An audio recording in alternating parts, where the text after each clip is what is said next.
অবলম্বন করি। আলহামদুলিল্লাহ বাংলাদেশের শতকরা আমার মনে হয় 90% লোক কোরবানের বেলায় কোরবান দেয়। বলেন আল্লাহ পাক সবাই কোরবানিকে কবুল করুন। এটা ভালো দিক, বিপরীত দিকটাও আমাদের খেয়াল রাখতে হবে। এটা কোরবান, এটা উম্মতে মুহাম্মাদের জন্য সুন্নাত আবিকুম ইব্রাহিম। যায়েদ ইবনে আরকাম রাদিয়াল্লাহু তাআলা আনহু থেকে বর্ণিত, সাহাবায়ে কেরাম রাসূল সাল্লাল্লাহু আলাইহি ওয়াসাল্লামকে প্রশ্ন করলো, মা হাযিহিল আদাহিয়ু ইয়া রাসূলুল্লাহ, ইয়া রাসূলুল্লাহ কুরবানিটা কি? সুন্নাত আবিকুম ইব্রাহিম আলাইহিস সালাতু ওয়াসসালাম। তো কুরবানি হচ্ছে ইব্রাহিম আলাইহিস সালামের সুন্নাহ আদর্শ, ইব্রাহিম আলাইহিস সালামের স্মৃতি, ইব্রাহিম আলাইহিস সালামের শাবক। ক্বালু ফামা লানা ইয়া রাসূলুল্লাহ, ইয়া রাসূলুল্লাহ তাতে আমাদের কি লাভ, কি ফায়দা? ক্বালা বিকুল্লি শাআরাতিন হাসানা। আল্লাহ রাসূল বলছে কুরবানির পশুর প্রতিটি লোমের বিনিময়ে আল্লাহ পাক বান্দার আমলনামায় নেকি দিয়ে দিবেন। বলেন সুবহানাল্লাহ। ক্বালু ফাসুকু ইয়া রাসূলুল্লাহ, ইয়া রাসূলুল্লাহ বেড়া কুরবানি দিলে বেড়া যা করুন এতগুলো সওয়াব কি পাবে? রাসূল সাল্লাল্লাহু আলাইহি ওয়াসাল্লাম বলেন ক্বালা ফাসুক ক্বালা বিকুল্লি শাআরাতিন মিনাস সুফি হাসানা। হ্যাঁ, কেউ যদি বেড়া কুরবানি দেয় তার শরীরে যতগুলো লোম আছে ওই পরিমাণ সওয়াব আল্লাহ তাআলা বান্দার আমলনামায় দিয়ে দিবেন। সুবহানাল্লাহ। এই হলো কুরবানির ফজিলত। আল্লাহ রাসূল সাল্লাল্লাহু আলাইহি ওয়াসাল্লাম বলেছেন তোমরা ভালো মানের পশু, দেখতে সুন্দর, একবারে হৃষ্টপুষ্ট পশু দ্বারা তোমরা আল্লাহর রাহে কুরবানি করো।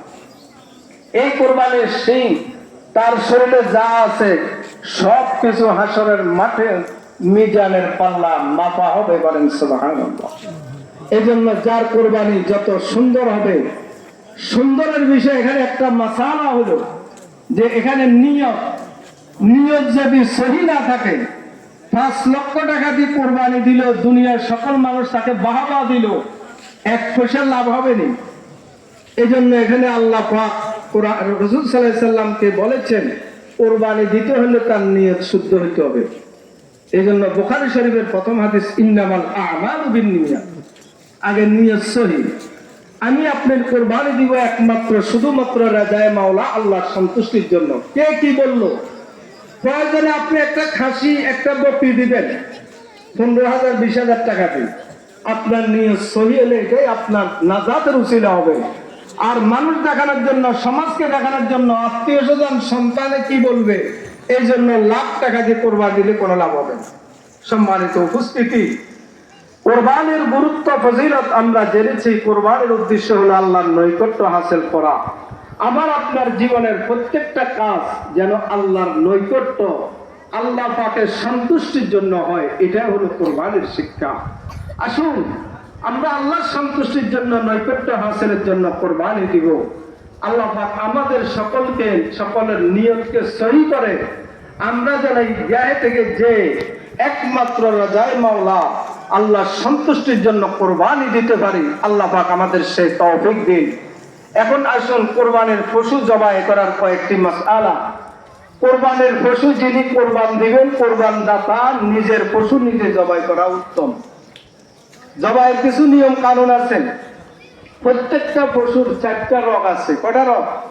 4টা রগ। একটা হলো খাদ্য নালী, আর একটা হলো শ্বাস নালী, 2টা হলো রক্ত নালী। এই 4টা রগ কাটতে হবে। কমাস কম 3টা রগ কাটা লাগবে।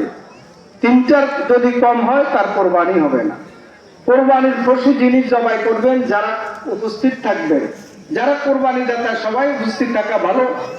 সবাই বিসমিল্লাহি আল্লাহু আকবার অবশ্যই বলতে হবে। বিসমিল্লাহি আল্লাহু আকবার না বলে যদি কেউ কুরবানি করে তার কুরবানি হবে না। যিনি জবাই করতেছেন, যারা সাথে আছেন, যারা দৌড়ছেন, সবাই বলতে হবে কি? বিসমিল্লাহি আল্লাহু আকবার। লম্বা দোয়া আছে, ইন্নী ওয়াজ্জাহতু ওয়াজহি লিল্লাহি ফাতারাস সামাওয়াতি ওয়াল আরদি হানিফা ওয়া মা আনা মিনাল মুশরিকিন ইন্না সালাতি ওয়া নুসুকি ওয়া মাহইয়ায়া ওয়া মামাতি লিল্লাহি রাব্বিল আলামিন ওয়া বিযালিকা উমিরতু ওয়া আনা আউওয়ালুল মুসলিমিন। এভাবে একটা দোয়া আছে, কমপক্ষে বিসমিল্লাহি আল্লাহু আকবার বলে আমি আপনার জবাই করব।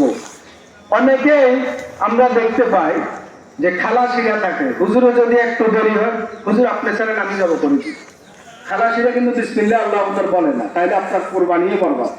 যে জব করো আমরা সমস্বরে উচ্চ বাক্যে বলবো বিসমিল্লাহি আল্লাহু আকবার। হযরত ইসমাঈল আলাইহিস সালামকে যখন ইব্রাহিম আলাইহিস সালাম জবাই করতে লাগছিলেন তখন বিসমিল্লাহি আল্লাহু আকবার, আকাশের ফেরেশতারাও আল্লাহু আকবার বলে চিল্লায়ে উঠছিল।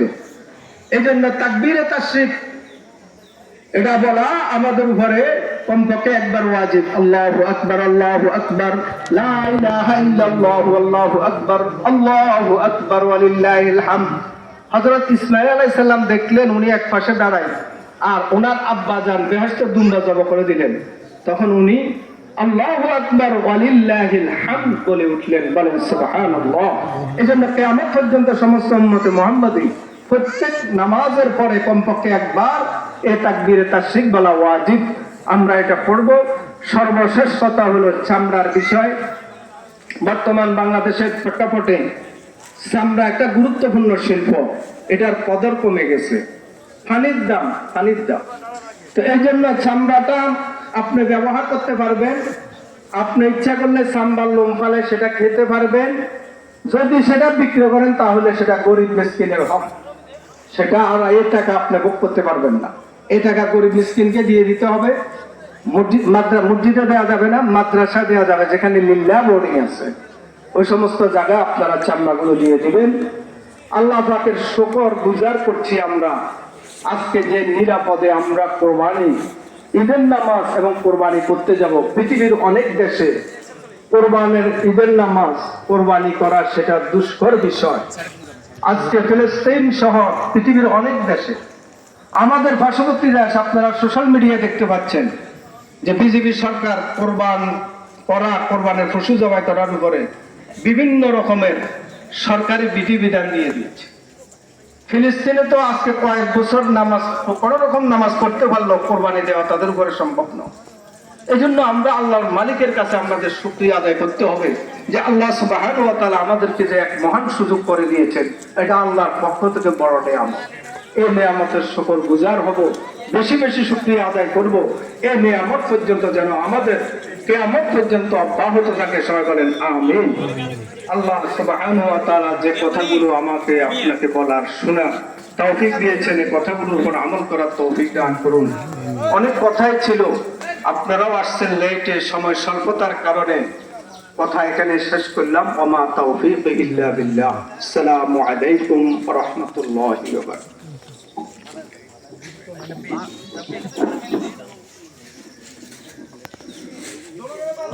আল্লাহু আকবার, আল্লাহু আকবার, লা ইলাহা ইল্লাল্লাহ, আল্লাহু আকবার, আল্লাহু আকবার ওয়ালিল্লাহিল হামদ। উপস্থিত সম্মানিত এলাকাবাসী, যথাসময়ে আমাদের নামাজ শুরু হবে ইনশাআল্লাহ।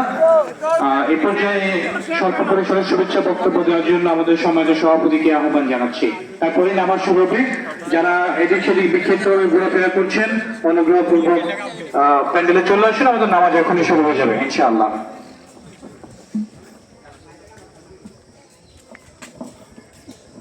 বিসমিল্লাহির রহমানির রহিম। আসসালামু আলাইকুম। আমার এলাকাবাসী ঈদ মোবারক। আজকে আমাদের অশেষ রহমান, আমাদের আল্লাহ রাব্বুল আলামিন আমাকে যে এক সুন্দর পরিবেশে ঈদের আমাদেরকে শুরু করেছেন, সেজন্য মহান আল্লাহর কাছে আমাদের অশেষ শুকর আদায় করছি।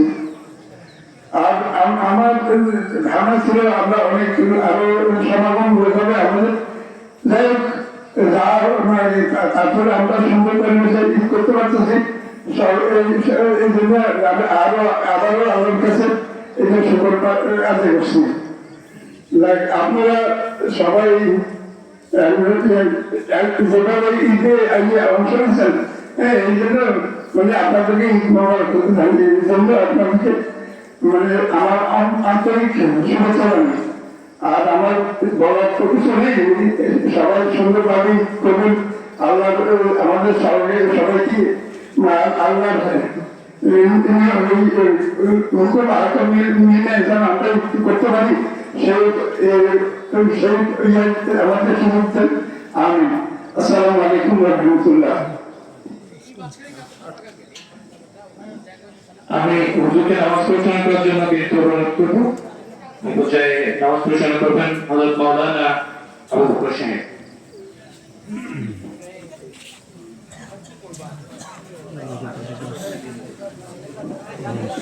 আমরা যারা বাইরে দাঁড়িয়ে আছি ভিতরে এসে কাতার সোজা করে নিই। অল্প সময়ের মধ্যে সামনের কাতারগুলো পূরণ করে নিই, পিছনের কাতারগুলো যারা যে খালি থাকলে আমরা পূরণ করে নিই। যারা এখনো বাইরে আছেন অতি দ্রুত আপনারা ঈদগাহে এসে নামাজের সারিবদ্ধভাবে নামাজে দাঁড়িয়ে যান। কয়েক মিনিটের মধ্যে ইনশাআল্লাহ ঈদুল আজহার ওয়াজিব নামাজ।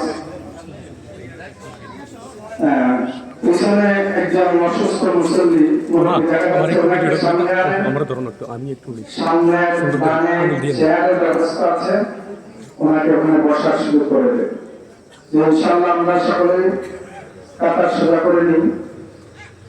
আমরা এখন যে নামাজ পড়তে যাব এটা হলো ঈদুল আজহা